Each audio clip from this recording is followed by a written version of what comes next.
Welcome to my channel. బండి చూస్తున్నారు కదా, హోండా యాక్టివా. కస్టమర్ అయితే పాపం 3 కిలోమీటర్లు అయితే నెట్టుకుంటూ రావడం జరిగింది. అన్న బండి అయితే రన్నింగ్లో పోతా ఒకేసారి ఆగిపోయింది. బండి రన్నింగ్లో ఉంది, బండి ముందుకు మూవ్ అవ్వట్లేదన్న అంటే మనమైతే కంప్లైంట్ అనేది చెప్పేసామన్నా.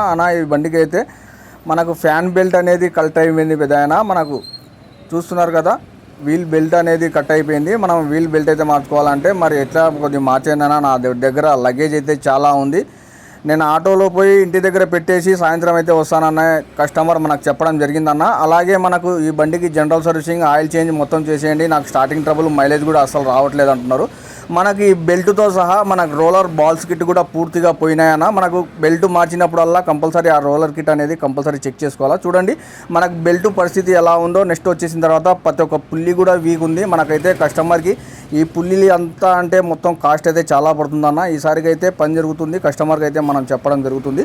మీ బండి కూడా ఇలాంటి కంప్లైంట్, బండి మూవ్ అవ్వట్లేదు, స్టార్ట్ అవుతుంది కానీ బండి మూవ్ అవ్వట్లేదు అంటే మీరైతే ఫస్ట్ ఇలా ఈ విధంగా అయితే చేసుకోండి అన్న. మన వీడియోస్ నచ్చినట్టయితే లైక్ చేయండి, షేర్ చేయండి, సబ్స్క్రైబ్ చేయండి.